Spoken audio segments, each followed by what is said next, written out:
Mesdames et messieurs, bonjour. Bienvenue à cette 3e édition du Rendez-vous des investisseurs.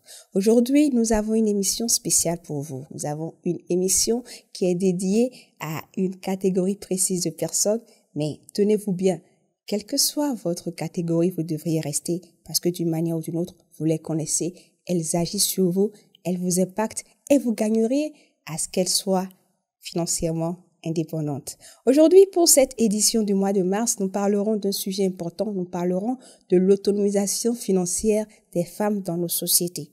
Comme vous le savez, comme disait quelqu'un, les femmes, il n'y a que Dieu qui les comprenne.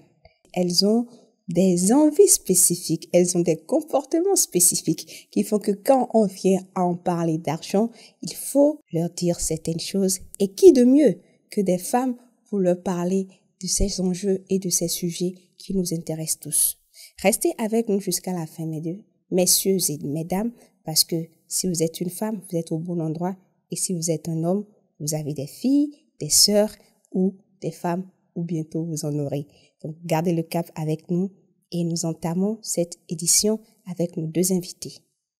Alors, dans cette émission numéro 3, nous allons parler d'un sujet très important. Nous allons parler de l'autonomisation financière des femmes. Et pour ce faire, j'ai avec moi aujourd'hui 2 femmes d'exception. J'ai Ariel à côté, directrice de la promotion de l'éco-citoyenneté au ministère du cadre de vie, mais surtout activiste dans le domaine du social. Vous la connaissez sûrement mieux sous le nom de Ariel Reven. Ariel, bonjour. Bonjour. Et à côté de Ariel, j'ai notre spécialiste des finances. C'est elle qui va nous montrer les astuces, les processus, la stratégie pour pouvoir enfin de façon définitive dire au revoir à la précarité et aux fins de mois stressants et difficiles. Il s'agit de Madame Fabienne Barbosa, directrice commerciale et marketing à la SGO AGA. Fabienne, bonjour. Bonjour Gladys. Alors sans plus tarder, nous allons rentrer dans le vif du sujet et je vais demander à Ariel, selon toi, pourquoi est-ce important? Pourquoi est-ce que la question de l'autonomisation financière des femmes est si importante dans nos entreprises et dans nos sociétés? Je dirais simplement que depuis quelques années, le monde fait face à une crise économique sans précédent qui s'est accentuée avec l'avènement du Covid. Il y a eu beaucoup de bouleversements économiques. Et de ce fait, même au niveau des familles, il est de plus en plus difficile d'obtenir du soutien de ses proches. Donc, il est important pour les personnes non mineures, pour les adultes, de prendre conscience de leurs responsabilités déjà en tant qu'hommes et en tant que femmes pour faire face à leurs propres charges. Et c'est d'autant plus important pour les femmes de se prendre en charge sur le plan financier afin de ne pas dépendre des hommes. On parle de la dépendance émotionnelle aussi lorsque il y a présence de dépendance financière parce que il faudrait avoir quelques dispositions émotionnelles pour pouvoir recevoir du soutien financier. Donc, pour être réellement libre, autant sur le plan émotionnel, il est important de pouvoir avoir sa liberté financière. Donc, je crois que c'est la raison essentielle pour laquelle pour vivre libre et épanoui, il vaut mieux pouvoir se prendre en charge. Merci. Donc, c'est important quand on est une femme de pouvoir se prendre en charge en tant que personne, de ne pas attendre un mari ou une famille qui va venir vous supporter de façon continue. Ce qui m'amène à une question qui me trotte dans la tête. Pourquoi, selon vous, est-ce que dans nos sociétés, on pense que quand on est une femme, on a besoin d'un homme pour nous soutenir? Qu'est-ce qui n'a pas marché? Mais il faut dire que du temps de nos ancêtres, de nos grands-parents, ce sont nos grands-parents qui s'occupaient de la maison. C'était eux les providers, comme on dit. Ils ramenaient des ressources à la maison et les mamans, nos grands-mères restaient à la maison pour s'occuper des tâches domestiques, des enfants, de l'éducation des enfants notamment. Du coup, nous avons grandi avec ce cliché-là. Et plusieurs femmes n'ont pas su inculquer à leurs filles qu'à un moment, il faut savoir prendre soin de soi. C'est-à-dire ne pas compter, ne pas dépendre d'un homme. Parce que la société actuelle diffère totalement du temps de nos grands-parents. Aujourd'hui, tout a changé. Donc, c'est très important pour une femme aujourd'hui d'être autonome et d'être indépendante et de casser avec cette dépendance économique affective. Parce que, en parenthèse, comme Madame Ariel a dit, lorsque vous voyez des femmes qui sont obligées de rester peut-être dans des foyers juste parce qu'elles n'ont pas les moyens de faire autrement. Donc, dans ce cas, le mari n'est plus un mari, mais il devient un bailleur. Donc, voilà un peu. Merci. Et aujourd'hui, nous allons voir comment est-ce que on se donne le choix. Parce que je pense que c'est avant tout une question de choix. Lorsqu'on est autonome, lorsqu'on a les moyens, lorsqu'on peut avancer sans le bailleur, comme on dit, on a le choix. Et là, j'ai une deuxième question. C'est, nous savons tous que la société a changé. Nous savons tous, nous voyons toutes et tous que le modèle selon lequel un seul apporte la manne financière n'est plus viable. Et c'est même d'ailleurs pour ça que la plupart de nos filles aujourd'hui, dans la plupart de nos pays, vont à l'école jusqu'à un certain niveau.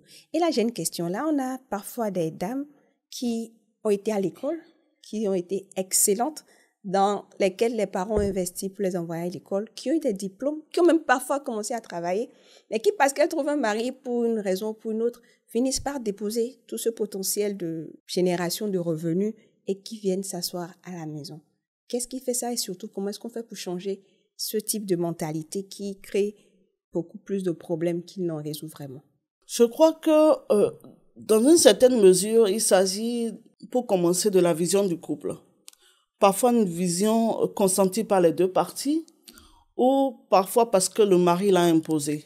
Il y a cette vision selon laquelle la femme doit pouvoir rester à plein temps à la maison pour s'occuper des enfants. À vrai dire, même lorsque nous qui travaillons, prenons nos congés, que nous restons à la maison pendant une semaine, pendant 2 semaines, voire un mois, nous nous rendons compte que c'est un énorme travail de s'occuper des tâches ménagères, de s'occuper des enfants, d'être à l'écoute. Donc, celles qui restent à la maison, elles n'ont pas le sentiment de ne pas travailler. Elles contribuent à l'éducation des enfants parce que quoi qu'on dise, même quand des enfants ont des diplômes, lorsqu'ils ne sont pas équilibrés émotionnellement, lorsqu'ils ne sont pas équilibrés psychologiquement, ils sont des dangers pour la société. Nous voyons des adultes qui ont très bien réussi leur vie, mais qui sont des psychopathes parce qu'à un moment, il y a eu des blessures de l'enfance. Donc, parfois, le couple se dit, maman va rester à la maison pour s'occuper des enfants pendant que papa va travailler. Mais parfois, c'est le mari qui l'impose parce que peut-être il a des insécurités. Si ma femme va travailler, quelqu'un va la draguer dehors, je préfère qu'elle reste à la maison. Certains choisissent l'équilibre et se disent, ma femme n'ira pas travailler dehors, mais elle va travailler depuis la maison. Je vais lui ouvrir une boutique. Mais j'ai reçu le témoignage d'un homme un jour, il m'a fait comprendre que sa femme recevait un dragueur à la maison, à la boutique de la maison, et qu'il a vu le monsieur plusieurs fois. Après, il a fouillé le portable, il a compris que... Donc, il faudrait déjà que ce soit clair. Faire garder une femme à la maison sans son consentement, pensant que le fait de l'emmener dehors va ouvrir une porte à l'adultère, c'est purement de l'utopie, c'est de la naïveté. D'accord. Maintenant, quand une femme décide de rester à la maison, c'est pas forcément parce qu'elle reste à la maison et qu'elle se crée des revenus qu'elle les gère bien aussi. Il y a ça aussi. Maintenant, il y a certaines femmes qui n'ont pas du tout envie de travailler. Même quand elles restent à la maison, elles n'ont pas forcément envie de s'occuper de leurs enfants parce qu'il y a un personnel de maison pour ça. Pour elles, elles sont venues dans le foyer juste pour jouir des avantages du foyer. Tout au plus, être une femme sexy qui s'occupe de son mari au retour et tout, qui cajole les enfants, a l'impression de donner un brin d'amour, mais elles font cela parce qu'elles ont reçu une certaine éducation de consommatrice. Je reçois de l'amour parce que je suis une femme. Et c'est par rapport à ça que nous devons faire évoluer les mentalités. Parce qu'une femme a son rôle dans la société. Une femme a un rôle de pourvoyeur parce que les enfants sont là. Quoi qu'on dise, ils n'imitent pas ce que nous disons, ils imitent ce que nous faisons. Donc, il est de notre devoir, de notre responsabilité en tant que femme, d'une manière ou d'une autre, de pouvoir créer des richesses pour inspirer, pour donner de l'exemple, pour être un modèle. Même si ce n'est pas un modèle dans la société, être un modèle déjà dans les 4 murs de sa maison pour que l'enfant sache que maman est tout aussi intelligente que papa et que maman peut créer de la richesse comme papa. Merci beaucoup. Merci.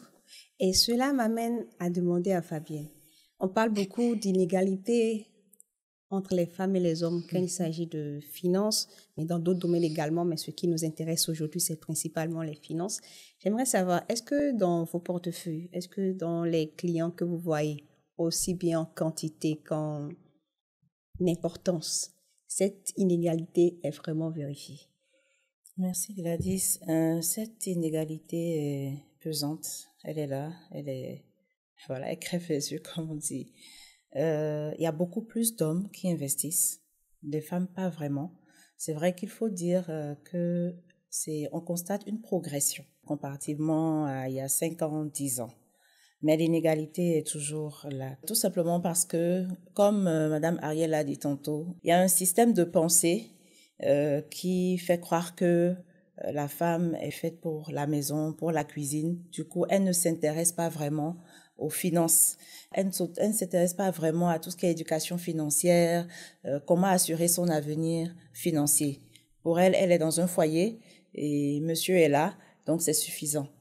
Et ça peut être compliqué parce que, à un moment, ça peut créer des tensions dans le foyer. Parce que si au début c'est intéressant, même quand il vous dit restez à la maison, je m'occupe de tout, mais après 1 an, après 2 ans, ça devient lourd. Ça devient lourd. Alors, tout le temps, il y a des disputes à la maison, mais c'est cette dépendance financière-là qui crée ce genre de situation. Donc, c'est pour ça, nous, on s'implique totalement maintenant dans tout ce qui est éducation financière pour que les femmes puissent comprendre qu'elles peuvent épargner, qu'elles peuvent investir, qu'elles peuvent être autonomes et vraiment être libres, épanouies et décider de se marier quand elles veulent, avec qui elles veulent, mais sans tenir compte du portefeuille de la personne. Donc, voilà. Merci. En parlant d'épargne, nous sommes dans un pays de femmes exceptionnelles. Le Bénin, c'est le pays des Amazones. Et on a constaté que quelle que soit l'étroitesse des ressources auxquelles les femmes ont accès, quel que soit leur niveau dans la société, elles ont une capacité incroyable à épargner. Ne vous y trompez pas, les femmes béninoises épargnent beaucoup. Du coup, j'ai une question. Où passe cette épargne? Les fonds que les femmes épargnent sur la popote, sur le loyer, sur le salaire, où est-ce que cela va? Déjà, pour commencer, ça m'a amusé parce que souvent, cette expression-là, l'épargne sur la popote. Ah si, les gens épargnent sur la popote. On entend ça souvent de la bouche des hommes. Oui. Ils se font beaucoup d'idées. Oui. En fait, il y a pas forcément d'épargne sur la popote parce que Je tout dirais est... mieux. Non seulement il n'y a pas d'épargne sur la popote, Y a pas. mais nous complétons la popote en silence, ce qui n'est pas le cas de ces messieurs. Et sur vous, mais je tenais à le dire. Et pour enchérir, je dirais que, en fait, c'est une anecdote. Et un couple, et l'homme dit à son épouse, mais non, tu abuses, et c'est avec mon argent que tu achètes tes perruques. Bon, cette fois-ci, j'irai au marché. Donc, il est parti et franchement, après 15 minutes, il a appelé. Viens chercher ton panier, je n'en peux plus. Alors, la femme lui dit, non, ce que tu as commencé, il faut finir. Il faut finir. Donc, voilà. Parce qu'il s'est justement rendu compte que c'est pas le budget qui revient qui permet d'acheter ce qui revient à la maison. Elle fait sûrement des compléments et tout, et il a réalisé. Donc, pour ma petite expérience, quand je parle de petite expérience, je parle plutôt des personnes de mon entourage. Pour les personnes de mon entourage que je connais, l'épargne va dans la diversification des revenus, des ressources. Je donne l'exemple d'une coiffeuse. Au début, elle ne faisait que la coiffure. Mais de plus en plus, les perspectives ont changé au niveau de la beauté. Il faut se faire les ongles, il faut se maquiller et tout.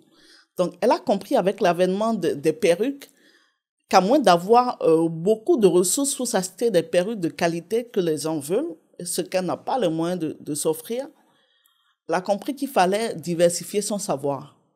Donc, avec son épargne, elle a suivi des formations en make-up et en onglerie.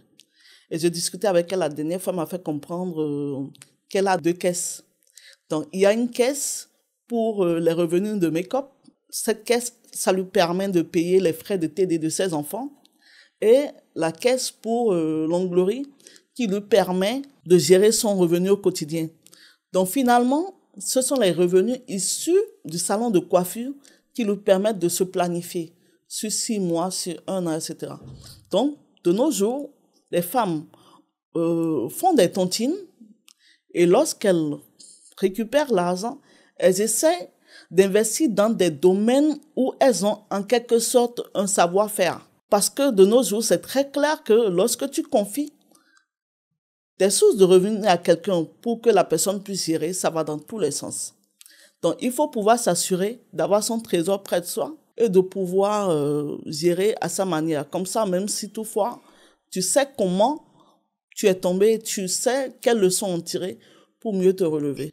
Donc, sensiblement, celles que je connais, elles essaient de diversifier et rebondir après sur la base des ressources issues de cette diversification pour créer de nouvelles sources d'épargne.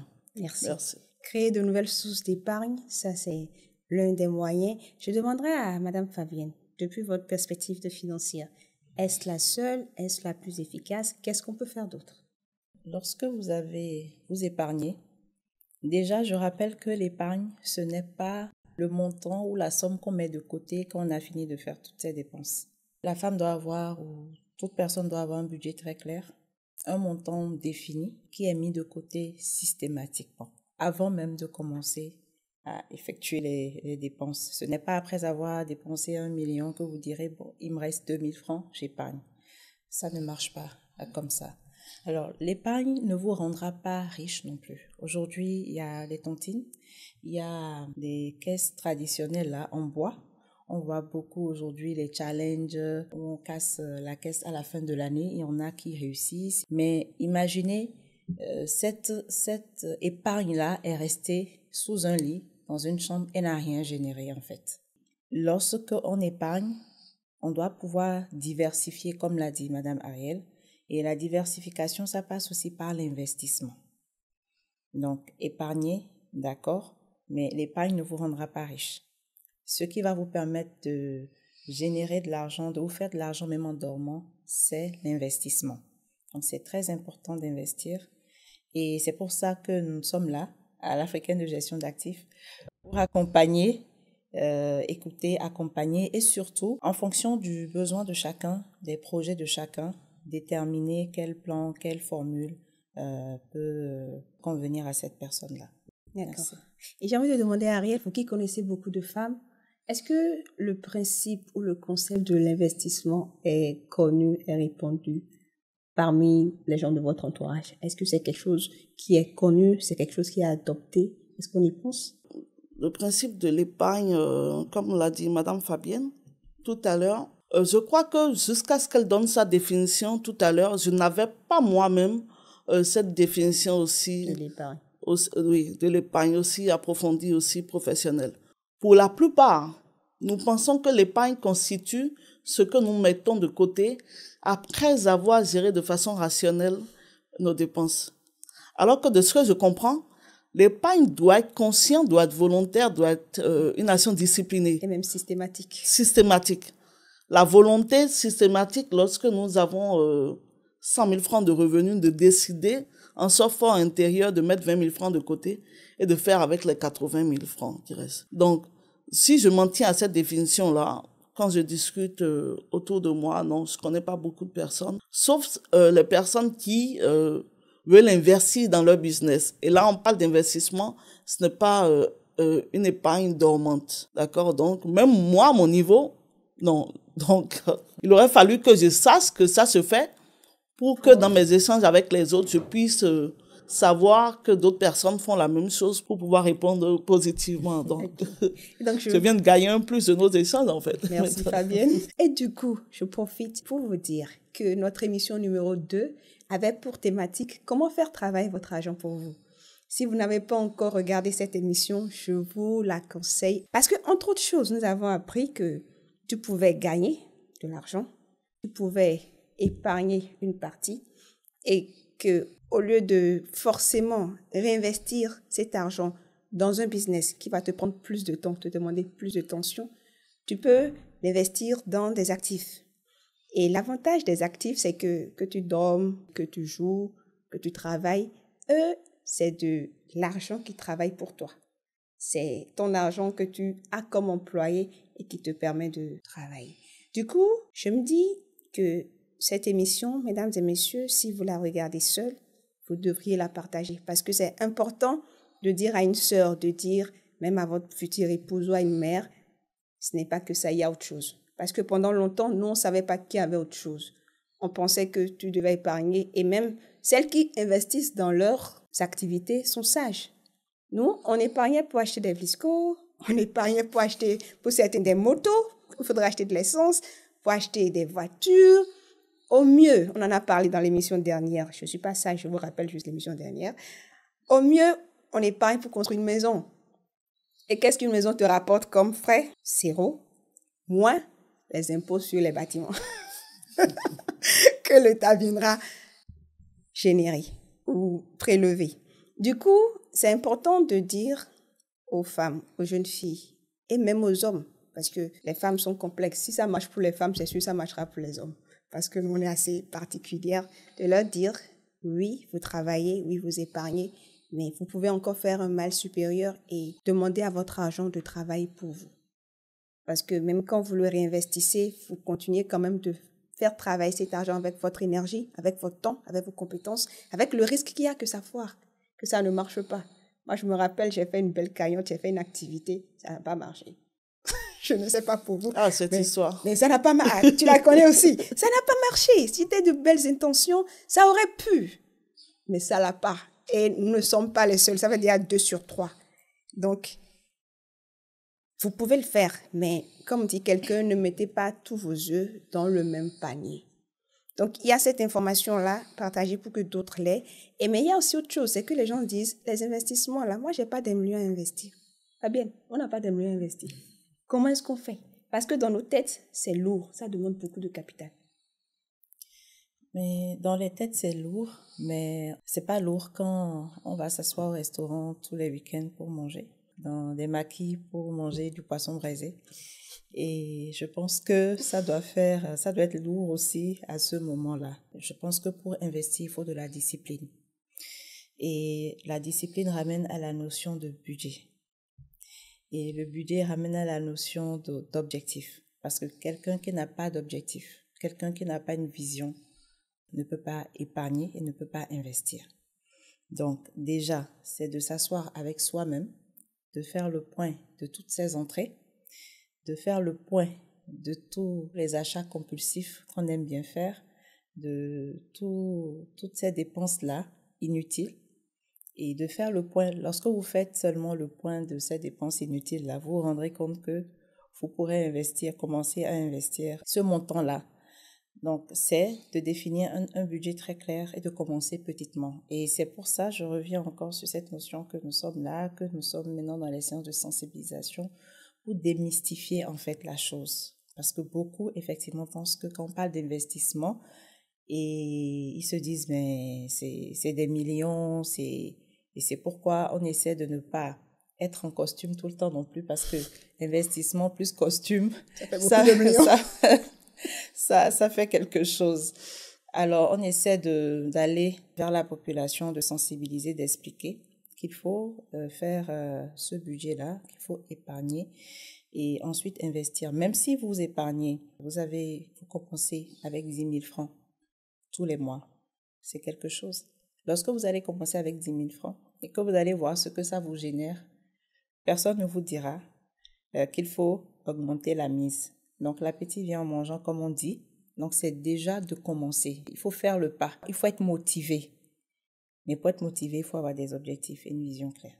En parlant d'objectifs et une vision claire, il y a autre chose qui vous permet d'en avoir et plus vite que vous ne le pensez, c'est les expériences. C'est de regarder derrière soi et de se dire parfois, mais j'ai perdu beaucoup de temps. Du coup, la question que je vais poser, et c'est à vous deux, c'est quel est le conseil financier que vous auriez aimé avoir tout au début de votre carrière, quand vous avez gagné vos premiers sous? Qu'est-ce que vous auriez aimé savoir? J'aurais aimé savoir épargner, j'aurais aimé savoir investir, j'aurais aimé savoir faire travailler mon argent. Parce que c'est consacré mes 2 premiers millions à l'acquisition d'une voiture.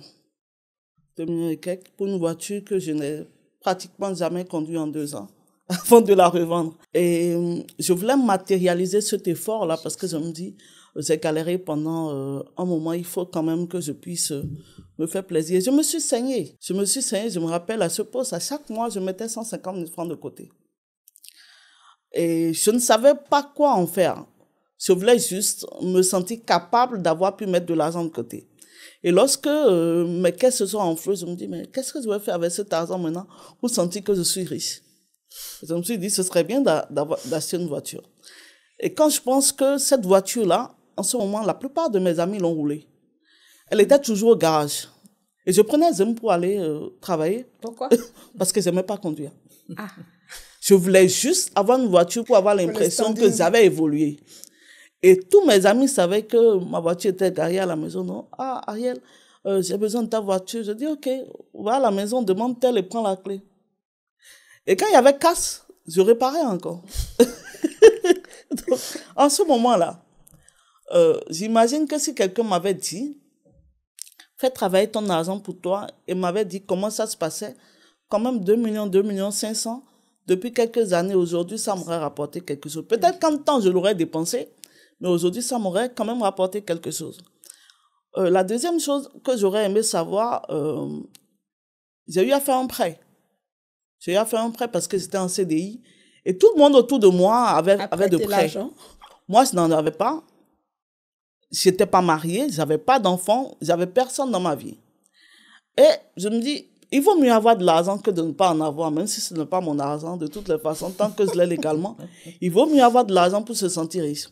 Mais quand j'ai fait ce prêt-là, je me suis endettée de 3 millions que j'ai payé sans avoir rien réalisé avec le prêt. Il faut qu'on se dise la vérité. Je voulais juste me sentir riche, ça me flattait d'avoir pu évoluer, d'avoir quand même quelques millions. Mais si on m'avait dit peut-être, même après que j'ai fait ce prêt, tu sais, tu peux réinvestir. Peut-être que l'investissement ne m'aurait pas permis de compenser toute la perte due aux intérêts à payer, mais ça m'aurait aidé à ne pas sortir tout cet argent de ma poche à la fin du mois parce que j'aurais un backup. Donc, le problème fondamental n'est pas de ne pas aller à l'investissement, c'est de pouvoir casser cette perception que l'on a de toutes ces maisons, de toutes ces agences d'investissement. Parce que nous avons fait les preuves, un peu de preuves quand même. Parce que si je dis nous avons fait les preuves, ce serait prétentieux. C'est combien de ma vie pour dire que j'ai fait de preuves? C'est pas 30 millions, c'est pas 50 millions. Les riches peuvent dire ça. Mais de notre point de vue, quand même, on se dit la banque ne peut pas t'aider. Le banquier n'est pas ton ami. Tu déposes ton argent, la preuve pour récupérer ton argent. Après, il te dit, ta signature a été mal faite. Mais ma signature était comme ça quand je déposais. Tu n'as pas vu? Maintenant, pour récupérer mon argent, ma signature n'est pas conforme. Donc, il y a un peu cet agacement. Les assureurs, on les a vus. Les assureurs, après les banquiers, on peut dire que les tailleurs sont les premiers. Après les banquiers, les assureurs, c'est pas la peine. Donc, quand on voit les maisons d'investissement, on se dit, eux, ils sont qui? Pourquoi est-ce que je vais leur confier mon argent? Mais c'est parce que, dans une certaine mesure, nous sommes dans une société où il vaut mieux casser un peu sa richesse. Donc, il n'y a pas beaucoup de personnes qui vont donner ce témoignage de j'ai investi mon argent et ça s'est bien passé. Donc, les sociétés d'investissement, de gestion d'actifs devraient plutôt travailler à déconstruire cette peur que nous avons de nous approcher d'eux. Il n'y a que récemment, j'ai fait la connaissance d'une dame qui travaille dans une banque et parallèlement, je crois que la banque s'occupe de gestion d'actifs ou bien ils sont en partenariat. Et vous vous rendez compte que elle a collaboré avec une proche à moi qui a fait une obligation de 4 millions. Elle a fait l'obligation de 4 millions. On lui a envoyé son relevé une semaine après ou bien les quelques jours qui suivaient. Elle avait gagné 300 et quelques mille sur les 4 millions, ce qu'elle ne peut jamais avoir en un an dans une banque. C'est pas possible. Les mêmes 4 millions à la banque, ça lui a fait à peine 35 000 ou bien je sais pas trop quoi. Mais dès qu'elle a fait une obligation d'1 an, elle a pu avoir 300 et quelques mille. Mais quand on compare 35 000 et 300 et quelques mille, c'est clair que les gens iraient vers l'obligation. Mais quand tu n'as pas l'information et quand tu as peur, tu as des doutes. Donc, je crois que dans une certaine mesure, il faudrait déjà que ces agences puissent travailler à déconstruire le mythe, la peur et tout. Et il faudrait qu'on commence, dans une certaine mesure, lorsque nous nous sentons avec des personnes de confiance, à pouvoir partager nos témoignages sur ça. C'est facile de dire, ah, c'est mon salaire. Il y a beaucoup de personnes qui disent, c'est mon salaire. Mais c'est vrai que c'est ton salaire, mais c'est pas ton salaire directement. Tu as investi. Mais tu n'as pas voulu dire que tu as investi. Et tu donnes l'impression que tu as beaucoup gagné, que c'est ça qui t'a permis. En soi, personne ne nous doit rien. Personne n'a à nous éduquer. Mais je crois que s'il y a beaucoup plus de transparence, s'il y a beaucoup plus de bienveillance, comme on dit, l'un est le gardien de son frère, si on se partageait de ces témoignages positifs, ça pourrait contribuer à former une chaîne de personnes qui font travailler leur argent, de personnes qui réussissent. C'est très important de pouvoir réussir ensemble quand on est en secte. Comme ça permet de sortir, d'aller en virée, sans forcément s'inquiéter de qui va prendre l'addition en charge. Qui va payer le resto. Merci beaucoup. Donc, je retiens deux choses. La première, c'est pas d'émotion dans la gestion de votre argent. Vous n'avez pas besoin qu'on sente que vous êtes riche. De toutes les façons, l'argent que vous dépensez pour faire sentir que vous êtes riche, vous ne l'avez plus. Donc, soit vous le sentez, vous le faites voir, soit vous l'avez et pas beaucoup de gens le savent. Et la deuxième chose, c'est l'information, c'est de l'or. Vous devez absolument savoir que l'argent que vous gagnez, vous n'êtes pas obligé de tout dépenser. Vous pouvez le mettre au travail pour vous. Fabienne, même exercice. Qu'est-ce que vous auriez aimé savoir il y a 10 ans? Il y a 10 ans, j'aurais voulu savoir comment investir aussi. Parce que j'ai eu la chance de commencer à travailler très tôt. Mais c'est un avantage, mais c'est aussi un inconvénient. Parce qu'on se dit qu'on a beaucoup de responsabilités. Voilà, on n'a pas de responsabilité. On se dit qu'on a tout le temps. Mais comme on dit, tout laisse. Donc, ça laisse à un moment donné. Parce que quand on est plus jeune, comme vous avez dit, on peut acheter un tissu par ici. On peut acheter des bibelots. C'est-à-dire des choses qui n'auront pas d'impact demain. Et ce qu'il faut savoir aussi, c'est que plus vous avancez, plus ça se complique. C'est-à-dire les charges, les dépenses que vous faites lorsque vous avez un enfant diffèrent des dépenses que vous ferez lorsque vous aurez 2 enfants. C'est clair. Et ce qu'on oublie, c'est qu'un enfant, c'est comme un projet. Et ça s'en va pas. Voilà. Et lorsque l'enfant est au CI, vous payez peut-être 200 000, 300 000, mais en première année d'université où ça commence à peser. Et si vous décidez de l'envoyer faire ses études à l'extérieur, c'est encore plus, ça pèse. Donc, je pense que j'aurais voulu savoir aussi que c'était possible d'investir. Et aujourd'hui, c'est clair que j'aurais pas le même niveau en matière d'épargne. Et comme Madame Ariel l'a dit, lorsque vous avez ce genre d'informations, lorsque vous partagez, parce qu'effectivement, plusieurs personnes ont ce genre d'informations. Et comme vous allez voir certaines personnes qui ont un train de vie très modeste, vous allez penser que c'est vous qui faites parce qu'ils sont la belle vie, mais ils sont en train d'investir, mais sérieusement. Un matin, vous ne comprenez rien parce que vous voyez des réalisations et vous commencez à penser à des choses qui n'ont pas de sens. Donc, c'est de partager l'information pour qu'on puisse évoluer ensemble. Parce qu'au lieu d'aller en week-end à Ouida, on pourrait aller à Singapour. On pourrait aller prendre un pot quelque part, loin du Bénin, loin du continent. Mais tout ça, c'est de l'argent. C'est de la programmation. Lorsque vous êtes en classe éco, dans l'avion, vous voyez comment on est serré. En business, vous avez pris un avion.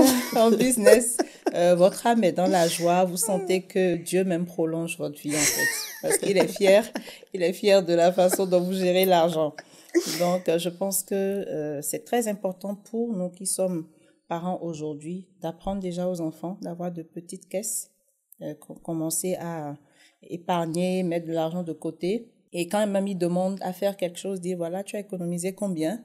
Ton projet, c'est quel montant? Voilà, moi, j'apporte 10% et toi, sur fonds propres, tu fais tant. Là, elle voit déjà ou il voit que il faut apporter du sien et que papa et maman, c'est vrai, ils sont là, mais je dois me battre également. Donc, je pense que si j'avais ces informations, j'aurais pas le même niveau, comme j'ai eu à le dire tout à l'heure. Donc, je pense que là où j'ai eu le déclic, c'est quand je suis allée dans un supermarché et j'aimais bien me balader le week-end comme ça puisque on demandait la permission déjà la veille et j'étais toute contente. Je suis partie, j'étais dans les rayons et il y a une dame qui a fait tomber violemment un plateau. Le plateau, c'était de la marque Cristal Dark. Ça coûte vraiment cher, c'était dans les 200-250 000 et il fallait qu'elle rembourse, il fallait qu'elle paye. Et là, j'ai eu peur. Je me dis, mais si c'était moi. qu'est-ce que j'aurais fait? Pas 200 Mais 000. la dame, elle a payé cash. Mais parce qu'elle avait. De Mais la si elle réserve. n'avait pas de l'argent, comment elle l'aurait fait? On l'aurait filmé, on l'aurait traîné au commissariat. Mais depuis ce jour aussi, j'essaie de voir comment je marche dans les rayons. Et quand j'ai de l'argent, bon, je marche comme je veux, mais quand c'est un peu serré, Tu te comportes bien. voilà, je me comporte bien. Donc, ça a été le déclic. Et là, je me suis dit, ah oui, si elle a pu payer cash, c'est parce qu'elle avait une économie tout réserve. au moins. Et puis voilà, ça lui permet de s'en sortir. Même si ça fait mal, elle a réglé la note et puis elle s'en sort dignement, sans appeler à l'aide, sans se retrouver dans des situations où on est redevable ad vitam aeternam. Moi, j'aurais aimé qu'on me dise deux choses. La première, c'est que moi, je n'ai pas commencé avec un salaire important comme vous. J'ai commencé petitement. Du coup, j'aurais aimé que quelqu'un me dise, l'argent, ça ne suffit pas. Il ne faut pas attendre d'avoir 1 million pour épargner. Quand tu as 115 millions, tu as les problèmes de 115 millions. Quand tu as 1 million, tu as les problèmes de 1 million. Quand tu as 100 000, tu as les problèmes de 100 000. Du coup, ma chérie, pardon. Épargne. Parce que ce qu'on ne comprend pas, c'est que l'épargne, c'est finalement la seule chose qui nous reste en tête. J'appelle mon épargne Gladys. Parce que quand je vais finir de dépenser le salaire, là, la seule chose qu'on paye à Gladys, c'est ce qui est dans le compte et que je n'ai pas utilisé. Tout le reste, j'ai payé à Erevan, j'ai payé à Tokpa, j'ai payé à l'école des enfants, j'ai payé aux propriétaires. Du coup, ce qui me reste là, c'est ça qui est moi. Donc, j'aurais aimé qu'on me dise il y a 10 ans, Gladys, paye-toi, paye-toi, paye-toi. Le reste va se gérer, mais c'est toi qui as travaillé. Paye-toi d'abord, épargne. Et la deuxième chose, c'est corollaire, c'est l'épargne là. Faut pas la laisser partir. Pardon. Ton affaire de projet là, laisse. Parce que tu n'es pas entrepreneur. Quand tu es un entrepreneur, je n'étais pas entrepreneur à l'époque. Quand tu es un entrepreneur, tu as plus de temps, plus d'énergie, tu as plus d'enjeux. Mais quand c'est un side job là, pardon, laisse. C'est pas ton travail, laisse. Et même quand c'est ton entreprise, un homme qui est assez pourvu nous a dit un jour, ne donne pas à l'entreprise. L'entreprise mange tout. Elle mange tout. Et elle n'est pas garantie. Donc, mes sous que j'ai mis dans le projet qui n'a pas marché, je les aurais pris il y a 5 ans. Je les aurais déposés à Aga. Il paraît qu'il faut 8 ans à peu près pour que ce fasse x2. Pardon? Il faut à peu près 8 ans pour que le montant ait assez de croissance pour atterrir à Non, pas x2. forcément, pas forcément Tu 8 vois, non? ans. Pas forcément Donc, 8 ans. Même avant forcément 8 ans, j'aurais eu Non, x2. Donc, je me dis, Avant 8 il ans. faut qu'on dise, épargne, paye-toi. Et surtout, ce que tu te payes, ce n'est pas pour réinvestir, ne serait-ce que dans l'entreprise. L'entreprise n'a qu'à générer assez pour se refinancer elle-même. Excusez-moi, je disais pas avant 8 ans, mais bon, pas après Pas 8 après ans. aussi. Voilà, Après, pas après 8 ans. Du coup, Non. moi, j'aurais aimé qu'on me dise ça. Quel que soit Alpha, mets un peu. Mets toujours un peu. Très Et important. ne mets pas pour déposer après, mais pour déposer pour que ça travaille pour toi. Ouais. Parce que on a appris aussi que plus tôt tu commences, et mieux c'est. Dans l'investissement, je vous ai dit encore une fois, c'est l'épisode 2. Je ne suis pas devenue intelligente soudainement parce que j'avais Fabienne et Ariel à côté. C'est l'épisode 2 que j'ai envie de vous dire. Allez regarder l'épisode 2. Dans l'épargne, le temps, c'est votre allié. Si vous êtes là, commencez aujourd'hui. Ne touchez pas. Donnez le temps à l'argent de multiplier. Si vous avez des enfants, commencez aujourd'hui. Plus vite vous commencez, et mieux c'est. Du coup, ça, c'est ce que j'aurais aimé qu'on me dise. Et là, j'ai la dernière question pour le tour de table. Quelle est la meilleure décision financière que vous avez prise jusque-là?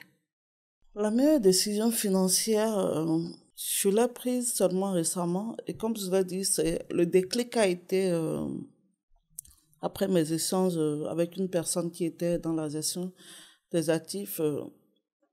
J'ai fait le bilan. Je ne serais certainement pas au point où j'en suis maintenant si j'avais eu le temps. J'ai eu quand même un peu d'argent que j'ai dilapidé. Et dans une certaine mesure, on se dit, il y a parfois cette étape où on se dit, on ne sait pas de quoi demain est fait. Donc, il vaut mieux profiter à fond de la vie. Mais ce qu'on ignore, c'est que la plupart du temps, les gens avec lesquels on veut profiter de la vie, quand la vie profite de nous, ils ne sont plus là. Quand la vie profite. Ces personnes, oui, quand la vie profite de nous, ces personnes ne sont plus là. Je ne dis pas qu'il ne faut pas être là pour les autres, mais il faut penser à demain. Et je me suis dit récemment, tant que ce serait possible de le faire, il faut que je contribue à planifier l'avenir de mes enfants. Et quand j'y pense, moi, j'ai un modèle financier qui n'est plus depuis 35 ans, c'est ma mère. Ma mère fait des investissements immobiliers dont je jouis jusqu'à présent. Elle est pourtant partie en 1990 et nous sommes en 2025. Ça fait 35 ans. Cette dame, elle n'a pas ménagé ses efforts. Durant le peu de temps que j'ai eu à passer avec elle, pas même 5 ans, elle n'était pas souvent là. Elle planifiait à l'avance. Et quand je me suis rendu compte que je faisais le contraire, je gagne, je consommais, je gagne, je consommais. Après, j'ai réfléchi parce qu'après tout, j'ai commencé par travailler en me disant, je vais garder ce modèle. Mais après, j'ai un peu dévié ma vision parce que je me suis dit, dans une certaine mesure, c'est quand même un héritage là qui peut être en backup. Mais, comme Madame Fabienne l'a dit, quand tu as un enfant, c'est pas pareil de quand tu as 2 enfants. Quand tu as 2 enfants, la responsabilité s'accroît. La vision, parfois, s'élargit parce que tu prends conscience de tes responsabilités. Je me suis dit, je vais épargner. Je ne vais pas épargner en faisant déposer de l'argent à la banque. Je vais épargner en investissant dans quelque chose qui permettrait demain à mes enfants de dire, ma mère m'a permis de faire un bout de chemin. Il faudrait à mon tour que je puisse prendre la relève. Et là, c'est comme on parle de chaîne de valeur sur des générations. Il faudrait pouvoir aller un peu plus loin que ses parents, ainsi de suite. Donc, c'est clair. Dès que j'aurai un peu d'argent, je vais faire de l'investissement. On m'a parlé d'actifs, acheter des actions, on m'a parlé d'obligations. Et il faut pouvoir aussi que les agences fassent preuve de transparence. Toutes les actions n'ont pas forcément la même valeur et acheter des actions comportent des risques. Donc, il faut pouvoir s'asseoir posément, ne pas se dire tout de suite, je veux devenir millionnaire tout de suite à partir de 200 000. C'est pas possible. C'est vraiment pas possible. Il faut pas être cupide, il faut être ambitieux sans vouloir être cupide.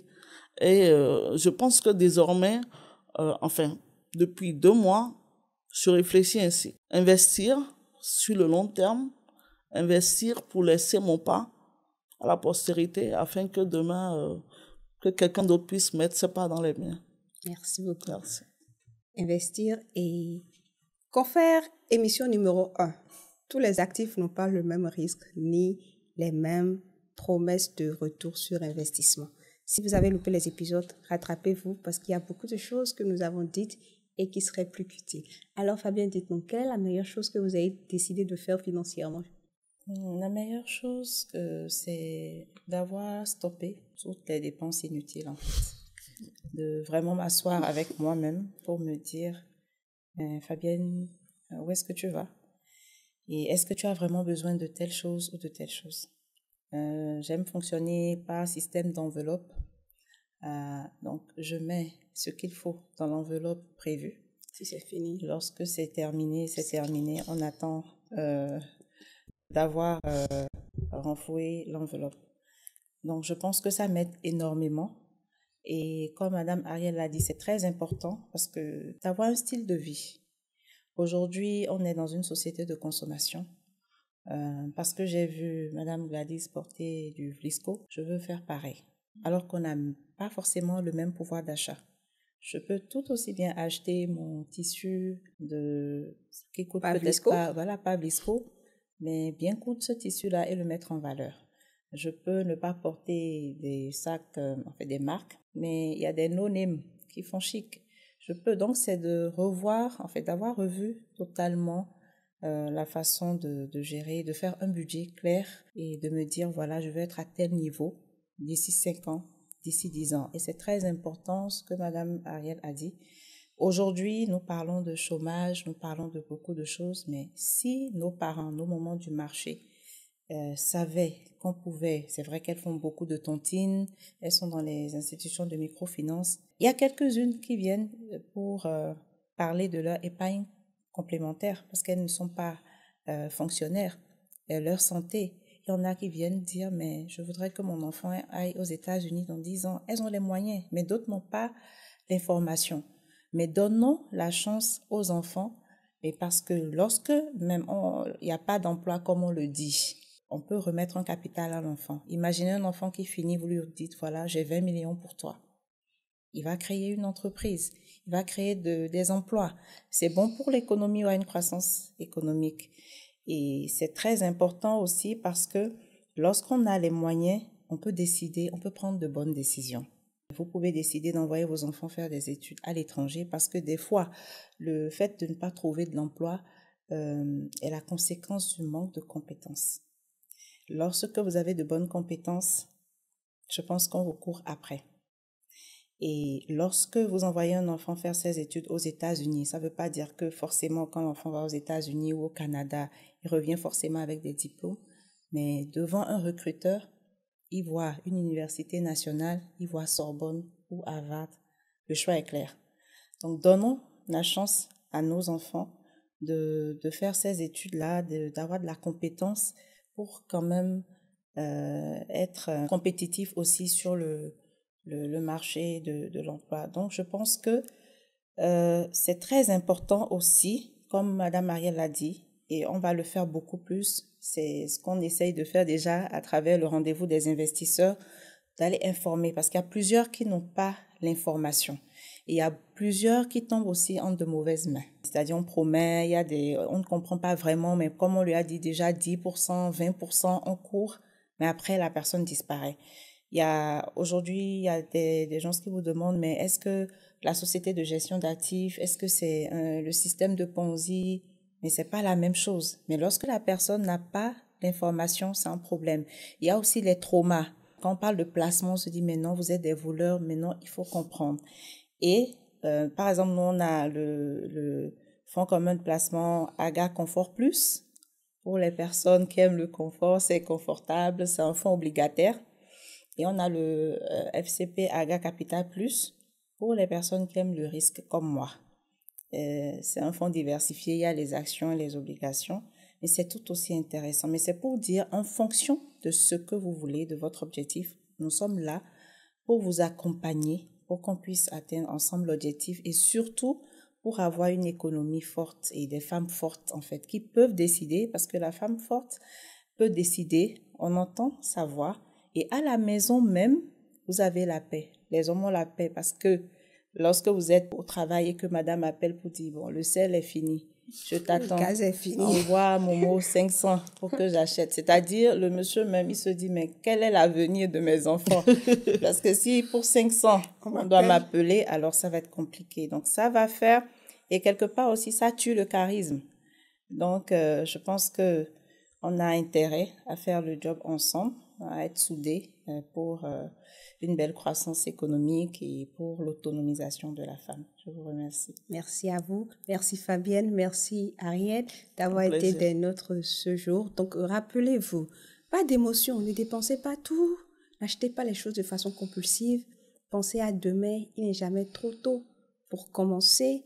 Et s'il vous plaît, l'argent que vous dépensez pour paraître riche, c'est l'argent que vous n'avez pas. Au lieu de toutes ces choses qu'il ne faut pas faire et que je viens de citer, apprenez à épargner systématiquement, quelle que soit la quantité, mais de façon régulière et systématique. Et surtout, cet argent, ne le donnez pas dans les projets où vous n'êtes pas sûr d'être vraiment là. Pensez à l'investir, pensez à le mettre au travail, pensez à demain. Et surtout, le plus important, l'information, c'est capital. L'information, c'est de l'or. Du coup, nous vous donnons rendez-vous pour l'épisode numéro 4 du rendez-vous des investisseurs. Et si vous n'avez pas suivi les 2 premiers épisodes, nous vous le recommandons vivement parce que nous avons parlé de choses qui, nous sommes sûrs, vous aideront. Mesdames et messieurs, bonne fête de la femme depuis chez vous et surtout, écoutez, à partir de 2025, soyez plus sages financièrement et commencez votre marche vers l'autonomisation et la prospérité financière. Bonjour chez vous.